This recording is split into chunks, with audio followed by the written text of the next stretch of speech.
A disgraced Italian exile wrote a book so ruthless, kings hid it in secret drawers, yet ruled by it anyway. Survival rules for a world where nice, honest people finish last. What if someone's using them on you right now? Today we're breaking down the first 12 laws built on Machiavelli's core philosophy of power, drawn from his writing and expanded into the modern form you're about to hear. Some of them will make you uncomfortable. Let's start with Law 1. 1. Never be easily replaced. The most dangerous position you can occupy isn't the top, it's the middle, doing a job anyone else could also do. Machiavelli understood that power doesn't flow to the hardest worker or the most loyal servant. It flows to the person who cannot be swapped out without the whole structure suffering. Indispensability is not built through effort alone. It's built by controlling something others depend on and cannot easily reproduce: a relationship, a skill, a piece of information, a process only you fully understand. Cesare Borgia understood this instinctively, keeping his most capable enforcer, Ramiro de Orco, useful for exactly as long as his brutal efficiency was needed, and not a day longer. The moment you become interchangeable, you become disposable. And the moment you become disposable, every kindness anyone ever showed you quietly disappears. But here's the uncomfortable part. Being irreplaceable protects your position. It does nothing to protect you from the people standing next to you, the ones who smile the widest, while quietly waiting for you to slip. Law 2. Verify before you rely. Which brings us to the second law, and it's the one people resist accepting the most. Machiavelli didn't argue that trust is worthless. He argued that trust given too freely and too early is a weapon you've handed to someone who hasn't earned the right to hold it. Every alliance looks warm in the beginning. Every new ally has a reason to seem loyal, right up until their interests shift. This isn't trust no one forever. It's confirm loyalty before you depend on it. Because the people who get destroyed in politics, business, and relationships aren't usually destroyed by strangers. They're destroyed by the people they let closest, the ones they never thought to question. And once trust is broken, the damage rarely announces itself loudly. It arrives quietly, disguised as something else entirely. Law 3. Wear morality like a mask. That disguise is the third law, and it's the one that made Machiavelli infamous. He observed something most people still refuse to admit. The appearance of virtue is often more useful than virtue itself. A reputation for honesty, fairness, and kindness opens doors that suspicion slams shut. People forgive almost anything from someone they believe is good. This isn't a license to be hollow. It's a warning that the world rewards the performance of morality as much as the substance of it, and the smartest operators know the difference between the two, even when everyone around them doesn't. But a mask only works as long as no one looks behind it, which is exactly where the next law comes in. Law 4. Hide the knife behind a smile. If morality is the mask, this is what it's hiding. Machiavelli's fourth law is blunt. The most dangerous moves are made pleasantly. An enemy who scowls and threatens you is easy to defend against. An enemy who compliments you, invites you to dinner, and stabs you in the boardroom. The next morning is nearly impossible to see coming.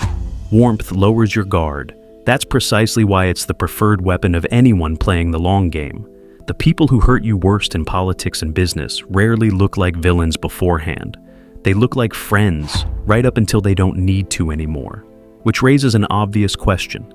If you can't always tell who's smiling sincerely, how do you protect yourself without becoming paranoid? Machiavelli's answer takes the shape of an animal. Law 5. Be the fox, not the lion. The fifth law is something that Machiavelli talked about a lot. It comes from his book, The Prince. Think about a lion. The lion is really powerful. The lion will walk right into a trap because it thinks it is strong enough to get out of the trap. On the other hand, a fox is not as strong as the lion, but the fox is smart, and the fox can see the trap before it even happens. Machiavelli said that sometimes you have to use force to get what you want, but being clever and smart like the fox is what helps you avoid using force in the place. The people who stay in power for a time are not always the strongest people in the room. The people who last in power are often the ones who are clever and smart like the fox. And that is what Machiavelli's fifth law is all about: being like the fox and using your brain to stay in power. They're the ones who notice the danger 3 moves before anyone else did. But cunning alone isn't enough if you're standing too close to the thing you built. Which brings us to a law about distance. Law 6. Let others take the blame. Machiavelli noticed something strange about rulers who built systems of control, fear, punishment, harsh enforcement. The ones who survived weren't the ones who avoided cruelty.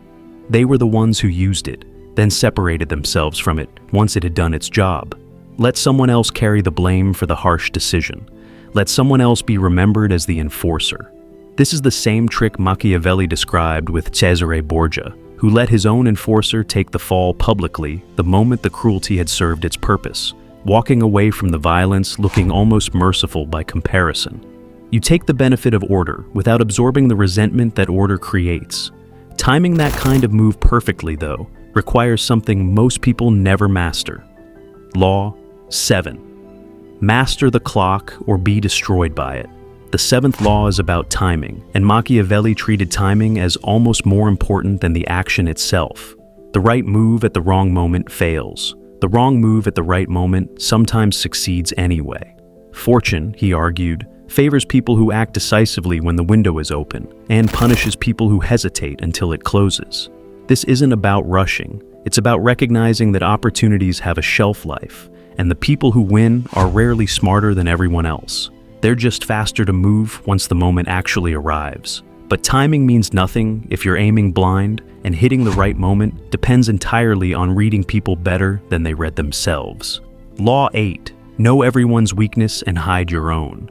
That kind of reading is exactly what the 8th law demands, and it cuts both directions. Machiavelli believed that understanding what someone fears, wants, or lacks gives you leverage over them, whether you ever use it or not. Knowledge of another person's weak point is a form of quiet power, but the same law works against you the instant someone learns yours. That's why the people who hold real influence tend to reveal very little about themselves, while paying extremely close attention to everyone else. It's not paranoia, it's recognizing that information is currency, and most people are walking around broadcasting their price without realizing it, which is exactly why the past matters so much. It's full of information you'd rather people forget. Law 9. Burn the past. The 9th law is really tough. It is. Machiavelli said that old debts and old grudges and old versions of yourself can all become problems if you do not deal with them.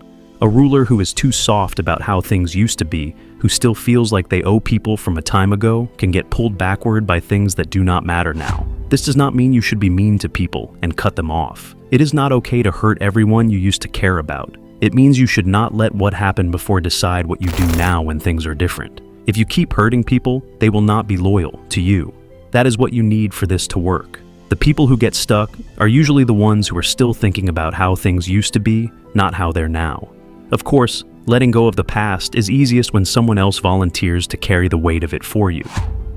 Law 10. Use guilt to chain others, never yourself. This is one of Machiavelli's coldest observations. Guilt is one of the most effective tools for controlling behavior, because a person who feels indebted will act against their own interests to settle the debt. The 10th law says, let others feel obligated to you whenever possible, and refuse to let that same leverage work on you. Owing someone nothing keeps your decisions clean. Being owed something keeps your options open. The imbalance is the entire point. And the people who master it rarely look manipulative. They just always seem to come out ahead in every exchange. But guilt only functions in a stable world. When everything's on fire, the rules change completely. Law 11. Use chaos as a ladder. Most people fear disorder. Machiavelli treated it as opportunity. When institutions are stable, positions are fixed and hard to move. When everything is uncertain, hierarchies dissolve. And the people willing to act decisively in the confusion often end up higher than where they started. This law isn't an instruction to create chaos recklessly. It's a recognition that chaos is coming eventually, whether you want it or not. And the only real choice is whether you're prepared to climb when it arrives, or whether you'll be one of the people crushed underneath it. But climbing requires a clear head, and nothing clouds judgment faster than the thing we're covering last. Law 12. Never speak out of emotion. The 12th law is the one Machiavelli returns to again and again in different disguises throughout everything he wrote. Emotion is honest, and honesty, spoken at the wrong moment, is often fatal. Anger reveals your triggers. Fear reveals your limits. Even joy, shown too openly, reveals what you value, and therefore what can be used against you. This doesn't mean becoming numb. It means recognizing that every unfiltered reaction hands information to whoever's watching, and the people who hold power the longest are the ones who've learned to feel everything privately and reveal almost nothing publicly. And that 12th law is exactly where the real danger starts. Because once you stop reacting emotionally, you start noticing something most people never see. The quiet difference between someone who's actually loyal to you and someone who's simply useful to you until they're not. That's the law we're opening with next time, and it's one of the most misunderstood in Machiavelli's entire philosophy. See you in part 2.